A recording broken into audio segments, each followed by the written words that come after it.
Big Boss season 19मध्ये अंकिता वालावलकरची entry. Marathi Bigg Boss Marathi 4 गाजवलेली कलाकार, कोकण हार्टेड म्हणून प्रसिद्ध असलेली social media influencer Ankita Walawalkar Hindi Bigg Boss 19मध्ये वाईल्ड कार्ड एंट्री घेणार आहे, अशी बातमी सगळीकडे पसरली होती. यावर अंकितानेच एक व्हिडिओ शेअर केला आहे. त्यामध्ये ती स्वतः सांगते की बिग बॉस 19मध्ये वाईल्ड कार्ड एंट्री होत आहे आणि तुम्ही जसं मराठी बिग बॉस 4साठी मला साथ दिली, तशीच तुमची मला साथ हवी आहे.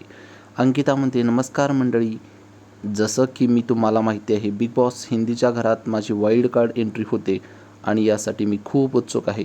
माझ्या गाठीशी अनुभवसुद्धा आहे, त्यामुळे त्या प्रवासासाठी मी खूप उत्सुक आहे. बिग बॉस मराठीच्या घरात असताना तुम्ही मला जसं प्रेम दिलं तसं आता पुन्हा द्या व ते या ट्रॉफीपर्यंत पोहोचू शकेल. पुढे काही बोलणार इतक्यात अंकिताची बहीण आणि नवरा तिला झोपेतून जागा करतो. हे खरं नसून तिला एक पडलेलं स्वप्न आहे. तुम्हाला आवडेल का अंकिताला बिग बॉस 19मध्ये पाहायला? प्लीज नक्की कमेंट करून सांगा.